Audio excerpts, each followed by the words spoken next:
Programme breaking barriers में मैं हूं आपकी होस्ट आलिया और बैरियर्स ब्रेक करती हुई एक खबर, एक स्टेटमेंट या एक शुरली छोड़ दी है आदित्यनाथ योगी साहब ने। और वो इससे पहले भी ऐसी बातें करते रहे हैं, लेकिन अब जो उनकी स्टेटमेंट आई है उसके जवाब में फिर मुमताज़ जहरा बलोच साहिबा की तरफ से उसको कंडेम भी किया गया है। तो पाकिस्तान और इंडिया के बीच एक और मसला, जो इसको मसला कह लें आप, लेकिन ऐसी स्टेटमेंट देना, और वो क्यों दी गई, कहाँ पर दी गई, आपके सामने रखते हैं जनाब। जो योगी आदित्यनाथ हैं, चीफ मिनिस्टर हैं यूपी के, उन्होंने एक सिंध कम्युनिटी का, वहाँ पर एक सिंध कन्वेंशन था जिस पर उन्होंने ये कहा कि no reason why India can not take back Sindh from Pakistan, कि कोई वजह नहीं है कि इंडिया पाकिस्तान से सिंध वापस नहीं ले सकता। यानी इंडिया सिंध पाकिस्तान से वापस ले सकता है और लेना चाहता है। तो अब ये एक बहुत बड़ी स्टेटमेंट है। इसकी वजह ये है कि ये कह रहे हैं कि हाँ, आपका जो सिंध है वो हम वापस ले लेंगे। अब जब वापसी की बात आती है तो ये जो लफ्ज़ वापस है, ये लफ्ज़ उन्होंने इसलिए इस्तेमाल किया है कि ये पहले सब कॉन्टिनेंट में दोनों कंट्रीज़ जो हैं वो एक थे।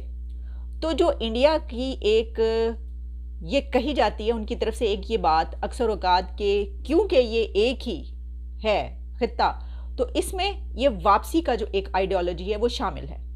अच्छा, पहले तो हम समझ रहे थे कि बात करते जनाब पीओ की, कश्मीर की बात की जाती है, फिर गिलगित बल्तिस्तान भी वापस लेना है, कश्मीर भी वापस लेना है, तो बात अब पहुंच गई कहाँ तक, सिंध तक। मतलब साढ़े को कुछ नहीं छड़ना दोसी, मतलब फारिग होके बैठ जाए, पाकिस्तान फारिग होके बैठ जाए तो किधर जाए।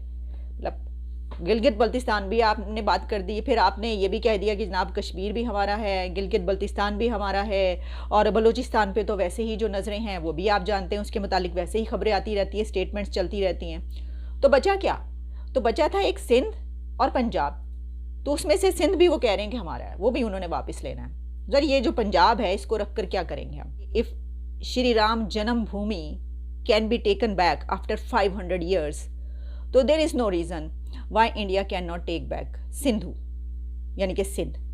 अब जो श्री राम जन्मभूमि की बात की जा रही है, अब वो आप जानते हैं कि जो बाबरी मस्जिद और राम मंदिर का मामला है वो तो बहुत पुराना चलता चला आ रहा है। तो जो बाबरी मस्जिद है उसके ऊपर उनकी तरफ से इंडिया में हिंदुओं की तरफ से ये कहा गया कि ये एक श्री राम का मंदिर था जिसके ऊपर ये मस्जिद बनाई गई। और फिर उसके बाद 1990s में जो हुआ वो भी आप जानते हैं। फिर उसके बाद अब वहाँ पर जो है वो मंदिर बनाया जा रहा है, तो उसके ऊपर उन्होंने कहा कि अगर 500 साल के बाद हम ये मंदिर वापस ले सकते हैं तो फिर सिंध की क्या हैसियत है? हम सिंध भी वापस ले सकते हैं, हम पाकिस्तान का सिंध वापस क्यों नहीं ले सकते? वो ये कह रहे हैं आदित्यनाथ, योगी आदित्यनाथ। तो इसके ऊपर जो मुमताज़ जहरा बलोच हैं उन्होंने इसको कंडेम किया है और उन्होंने ये कहा है कि ये जो एक आइडियोलॉजी है इंडिया में अखंड भारत की, उसी का ये एक शाखसाना है और ये इस तरह की बातें नहीं करनी चाहिए। इसकी वजह ये है कि ये प्रोवोकेशन है, ये उनका कहना था। उनका कहना था कि highly irresponsible remarks bye Yogi Adityanath. तो इसके ऊपर जब मैं देख रही थी कि और क्या चल रहा है, तो एक तो फवाद चौधरी साहब, उनकी तरफ से भी मेरा ख्याल है कि कुछ इसके ऊपर ट्वीट की गई, कुछ और लोगों ने भी इसके ऊपर काबल के यहाँ तक बात की गई। उसमें ये लिखा था कि योगी आदित्यनाथ जैसे लोग जो हैं वो जब हुकूमतों में होंगे तो फिर इस तरह की बातें होंगी और कैसे लोगों को हुकूमतों में रखा हुआ है। यानी कहा गया कि अनपढ़ जाहिल लोग जो हैं वो रखे हुए हैं। अच्छा, मैंने कहा किस तरह मैं देखूँ कि उनकी क्या तालीम है, क्या वो तालीम याफ्ता नहीं है, तो पता ये चला कि वो मैथमेटिक्स में बैचलर्स हैं। अच्छा, अब मसला ये है कि जो बैचलर्स इंडिया का है वो पाकिस्तान के पीएचडी के बराबर समझ लें आप, ठीक है? तो ये नहीं आप कह सकते कि पढ़े लिखे नहीं हैं या गैर तालीम याफ्ता हैं या अनएजुकेटेड है, इस बिना पर वैसी बातें करें। सर, ये मसला इतना छोटा नहीं है, अनएजुकेटेड की बात नहीं है, ये बात कुछ और है। वो बात क्या है वो आप जानते हैं कि ये वाली स्टेटमेंट जैसे मैंने आपको कहा। अच्छा, अब देखें इस पे जो स्पोक्स पर्सन है फॉरेन ऑफिस की, उन्होंने ये स्टेटमेंट दी, जबकि जो पॉलिटिशियंस हैं उनकी तरफ से इसके ऊपर कोई जवाब नहीं दिया गया। यानी किसी पाकिस्तानी पॉलिटिशियन की तरफ से कोई मुंह नहीं तोड़ा गया कि भाई हमारे सिंध की बात कर रहे हो, कहाँ से मुंह उठा के आ गए तुम लोग, क्यों, किसने तुम्हें कहा ये? अच्छा, तो फिर मुझे कभी कभी ऐसी स्टेटमेंट्स ऐसी भी लगती हैं कि जैसे वो शेख रशीद साहब कहते थे ना, पाँव पाँव भर के जो बाम में, तो आपकी तरफ से भी तो ऐसा होता है। ये कोई ऐसी बात नहीं है कि पाकिस्तान के पॉलिटिशियंस की तरफ से ऐसा कभी नहीं कही गई बातें। मतलब वो तो देखें, जब आप अखंड भारत की उनकी बात करते हैं तो ग़ज़वा हिंद क्या है, इस तरफ से वो है, आप जानते हैं। तो मुमताज़ ज़हरा बलोच ने ये भी कहा कि इसको कंडेम करने की ज़रूरत है और इक्वली इसको भी कंडेम किया जाए कि जो राम मंदिर के, राम जन्मभूमि की रिक्लेम करने की बात की जा रही है, तो उसी के साथ जो है as a template to reclaim Pakistan का हिस्सा सिंध, इसको रिक्लेम करने की बात की जा रही है। तो इसको कंडेम करना चाहिए। लेकिन किसी जो है वो सियासतदान की तरफ से हमें कोई ऐसी सच स्टेटमेंट नज़र नहीं आती, मतलब कि वो भीगी बिल्ली बन के बैठ जाते हैं, डर के बैठ जाते हैं। योगी आदित्यनाथ अगर कोई बयान दे दे तो शेख साहब जो हैं वो बयान देते होते तो शेख साहब आपको पता है वो तो बेचारे पता नहीं हैं किधर, वो कहीं नज़र आए थे कुछ दिन पहले, कितने नेक साहब अभी तक किसी टेलीविज़न स्क्रीन पर नज़र नहीं आए। सदाकत अली अब्बासी नज़र आ गए हैं और उस्मान डार, लेकिन अभी तक शेख साहब नज़र नहीं आए। मैं इंतज़ार कर रही हूँ कि शेख साहब ऐसे कब लाए जाए। और योगी आदित्यनाथ ने सिर्फ यही नहीं कहा बल्कि उसमें ये बात भी की गई कि जो सिंध के लोग हैं उनको हिस्ट्री बताई जाए, इस कॉन्टिनेंट की हिस्ट्री, सब कॉन्टिनेंट की हिस्ट्री और भारत की हिस्ट्री, पाकिस्तान और हिंदुस्तान जिस जगह पर हैं यहाँ की हिस्ट्री जो है, ख़ास तौर पर सिंध की हिस्ट्री जो है वो उनको बताई जाए। तो देखिए सिंध में बड़ी तादाद में हिंदू मौजूद हैं और ये बात अपनी जगह पर कि देखिए जो पाकिस्तान और इंडिया थे वो पहले एक ही थे। और जब हम तहज़ीब की बात करते हैं, एशियंट सिविलाइजेशन की बात करते हैं, कल्चर की बात करते हैं, तो यकीनी तौर पर आर्यान से जब आप लेकर सिर्फ आर्यान तक भी आप जाएं और वहाँ से लेकर वापस आएँ तो जो तहज़ीब है, जो सिविलाइजेशन है वो भारत की बहुत पुरानी है, वो बात अपनी जगह पर है।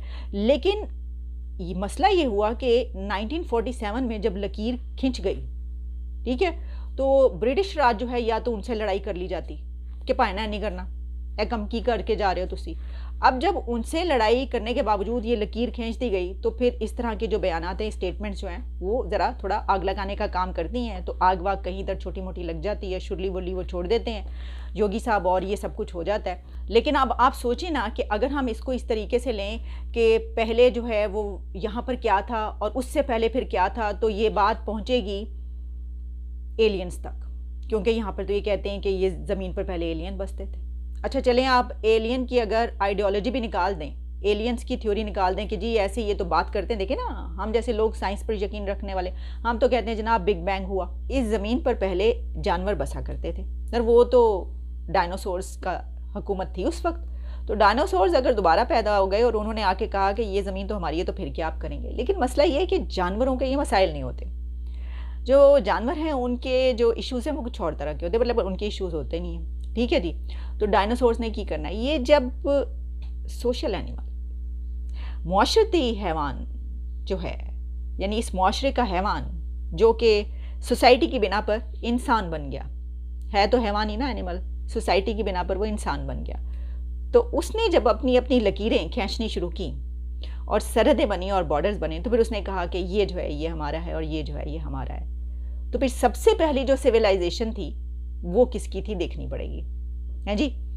तो सबसे पहले तो यहाँ पर जो है वो जो इंसान बसते थे उनमें तहजीब थी नहीं, वो तो जंगली थे। अभी भी दुनिया के बहुत से ऐसे जंगलात हैं कि जहाँ पर वो जंगली अभी भी रहते हैं, ऐसे ट्राइब्स मौजूद हैं जो, बल्कि इसके ऊपर कुछ मूवीज़ भी हैं, मैंने एक बड़ी इंटरेस्टिंग मूवी इसके ऊपर देखी थी। तो वो जो हैं वो लोग, उनको पता है कि तहजीब याफ्ता दुनिया है, ऐसे कंट्रीज़ बने हैं, लेकिन वो जंगलों से अब बाहर नहीं आना चाहते और वो अपने उसमें रहना चाहते हैं। तो बात सिर्फ इतनी है कि फिर तो वो जंगली आके कहेंगे कि निकलो इथों साड़ी जगह। तो होते होते होते बात यहाँ पर पहुँचेगी कि सर जैसे रह रहे हैं रहते रहें, दूरियों को कम करें, नज़दीकियों को करीब लाएं, इसी तरीके से ये कारोबार ज़िंदगी जारी रहेगा। मैं देख रही थी कि एक और ख़बर आज शामिल करूं, तो मैंने देखा कि एक नुमैरा सलीम की खबर चल रही है कि पाकिस्तान की पहली हवाबाज खातून, सर स्पेस में, पाकिस्तानी खातून स्पेस में पहुंच गई। मुझे बड़ी खुशी, मैंने कहा लो भाई आज तो पूरा प्रोग्राम जो है वो नुमैरा सलीम पर करना है। इसकी वजह यह है कि बड़ी कमाल किस्म की खबर आई है कि हम तो हमेशा तड़पते हैं। मैंने जितने प्रोग्राम्स किए मैंने कहा कि देखो इंडिया की वुमेन्स को देखो कहाँ पर पहुँच गई वो तो जो सूरत से लेकर चांद तक, चंद्रयान 3 तक और आदित्य तक जितने मिशंस गए हैं उसके पीछे उनकी ख़वातीन की इतनी बड़ी तादाद है। वहाँ पे वुमेन की ताकत देखें कि वो हेड कर रही हैं इन मिशंस को। हमने कभी चलें शुक्र है कोई तो पाकिस्तान से जो है वो लड़की उठी और उस स्पेस में गई। वो मैंने कहा अच्छा पता नहीं चला स्पेस में कहाँ पर क्या जा रहा था। तो फिर मैंने जब उसकी डिटेल देखी, जब मैंने तफसील देखी तो मैंने कहा नहीं पूरा प्रोग्राम इसके ऊपर नहीं किया जा सकता। इसकी वजह यह है कि वैसे तो बड़ी मुबारकबाद नमीरा सलीम को। नमीरा सलीम ने $2 लाख का टिकट खरीदा था स्पेस की इस जर्नी के लिए, इस ट्रैवल के लिए, और ये उन्होंने 17 ईयर्स बैक ख़रीदा था। ये एक प्राइवेट कंपनी है वर्जिन गैलेक्टिक, उसकी यूनिटी जो है वो जिसका नाम रखा गया, जो उनको लेकर वहाँ पर गया, और इसमें उन्होंने कोई 12 मिनट जो है वो स्पेस में गुजारे। सर $2 लाख में 12 मिनट, मैं तो हैरान परेशान रह गई। मैंने कहा ये तो बड़ी फजूल खर्ची की बात है। लेकिन उसमें हुआ ये कि उनका नाम बन गया कि पाकिस्तान की पहली खलाबाज खातून, स्पेस में जाने वाली पहली वुमेन।